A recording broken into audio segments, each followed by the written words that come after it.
Not that there isn't 2 weeks left in the season, but I don't think I'm going to make it 2 more weeks. So.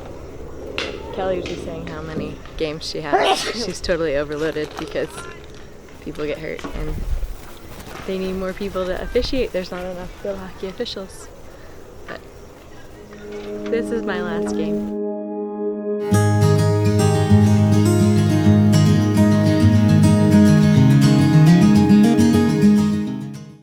So I grew up playing soccer. It was the first sport I ever played. I loved playing soccer. I played up through 9th grade, but I transitioned more into field hockey when I was in middle school because honestly, the programs at our school district were better for field hockey than for soccer. So that was like motivation that the teams were good and I wanted to be a part of those teams. Another reason to transfer away from soccer was because my parents knew a lot about soccer and my dad was a yeller, and so he would yell a lot in my soccer games, whereas in field hockey he kind of had to sit there and watch because he didn't know the rules and he didn't know why there was a whistle being blown, so he wasn't yelling at me on the field. So I liked having my parents not know. As a middle schooler and fight your parents kind of mentality, I wanted to move towards field hockey and away from soccer. I also had an older cousin who played field hockey and I thought she was the coolest ever, so my cousin Kara was motivation to play field hockey instead of continue with soccer. I started to get more serious about field hockey when I was a sophomore, junior, and I played as part of a club team. And I think like being on a club team and being in that club atmosphere, that's when you start to think more about college athletics. So it was probably more that mentality. We started making videos for college coaches and my club probably pushed me more in that direction than I was naturally thinking. When you're in high school, you have no idea what you're looking for. I looked at D3 schools, D2 schools, D1 schools, and Rutgers appealed to me as a school. I liked the school. I liked the big school feel over some of the smaller schools that I looked at. And in terms of a Division I program, it was a middle-of-the-road Division I program, probably one of the best schools that I could have played for in terms of my talent level. Like I probably could have played for one of the better D3 schools, but not one of the best D1 schools in the country. So based on where they were at in terms of performance level in the D1 competition, I felt like I could make the team and I could play for the team, but I was not one of the best ones and I was not one of the top recruits on the Rutgers team. That my mentality of I need to get better and I want to get better really is what helped me excel in the sport of field hockey in college. Because some people come in and they're the best ones in their program. I mean, everybody comes in to college and they're the best ones in their high school program. And then, so learning that I was terrible and that I was one of the worst ones on the team was like kind of hard to take. But I took that with a grain of salt and I did a lot of extra sessions with my coaches and I became motivated to succeed and to do anything that I had to do to get better. And I think that's why I ended up as one of the best ones on the team, where there's other kids that come in and they are playing right away and they're not as motivated to get better. And I think that puts them at a detriment almost. Like they didn't improve through college, whereas I kind of got better every season, every year, because I put in the work and I put in the effort. And I might not have been the most natural player coming into college, but I was one of the most motivated, and so I got better each year. I Olympic weightlifted in college as part of my athletic program. Some of our off-season training particularly was in a weight room. We worked with barbells, we worked with cleans mostly. We did cleans from the floor because as a field hockey player, you're low to the ground anyway. So doing a clean is an explosive movement similar to the field hockey movement. So I learned that before I transitioned to weightlifting. And then I started dating Dane. So I got into the weight room. We had the equipment. So I learned how to snatch. The first time that I snatched, it was really difficult. The overhead movement was really challenging in the snatch. But it wasn't until my second pregnancy that I actually got into, it was after Lincoln was born.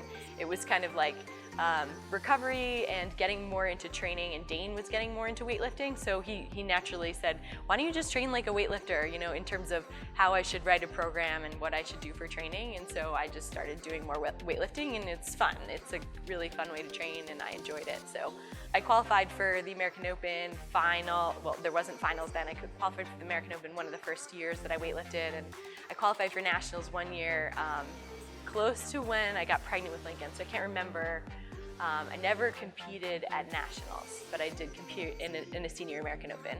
It's gotten harder in recent years to hit the qualifying total. I hit the qualifying total for the American Open finals right before this pregnancy. So obviously I can't compete in December because I will have just had a baby. So it was definitely, you know, those marks are nice for any athlete, because it's, you know, whether you're trying to qualify for the American Open Series or the American Open Finals or the American Open, the Nationals qualifier, I think that it's probably out of my range of possibility right now. So I am nearing 35, so as a Masters athlete, I could compete possibly in the Masters divisions. But otherwise, I think my time is, you know, coming to an end in terms of a Nationals qualifying total. So it's pretty natural to find pregnant women in field hockey, right? Because field hockey is such a women's sport that you're gonna see, my middle school coach was pregnant when she coached me. My high school coach was also pregnant and playing with us while she was 7 or 8 months pregnant. So women who are active and athletes, they're used to continuing to be active while they're pregnant. It's just an extension of, you know, I'm still doing what I did before, and I'm naturally able to continue to be active. So I vividly remember my high school coach still playing with us while she was pregnant. And so seeing pregnant women in the sport, because it's such a women's sport, is pretty normal. You're always gonna see coaches on the sideline.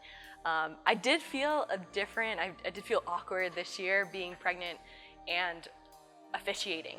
Part of being official is that you're designed to blend in with the game. Like you don't really want to make yourself known, because if you're doing a good job officiating, then you're just naturally progressing the transition of the game.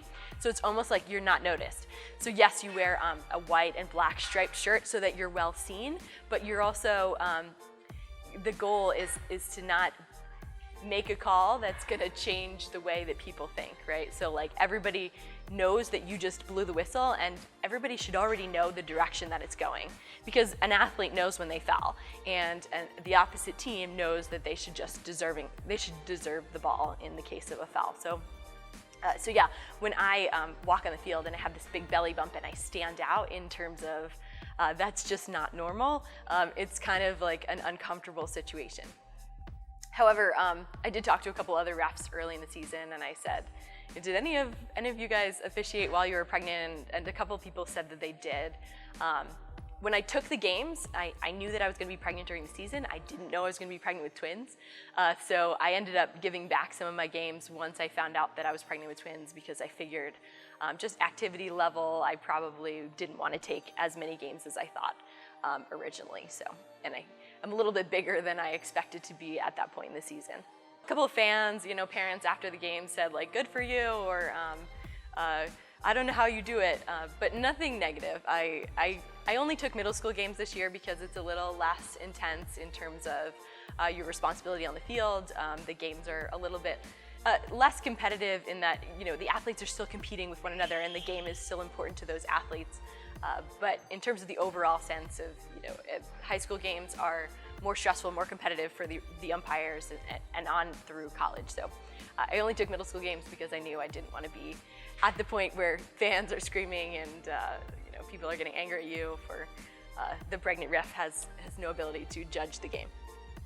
I do enjoy being involved in field hockey. I coach usually in the indoor season, and this season I decided to forgo coaching, but I see myself still officiating in the fall. So next fall I'll have, you know, 2 8-month-old babies, and I'm not so sure what my ability will be to get sitters in terms of taking on some games, and financially feasible, you know, to pay a sitter. It might compensate for what I'm making and maybe not be worth it next year. But I do see myself continuing to officiate again in the future, and you know, maybe if not next year, the following year, I'll probably get back into it.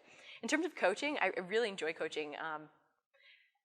I enjoy coaching field hockey, but it's a huge time commitment. In when your kids are young, it doesn't make as much sense. So you always miss it as an athlete when you transition away from playing. You know, being a player and being a coach or an official is just so different. So everybody always misses their time playing. So enjoy it if you're still an athlete and you still have time to play.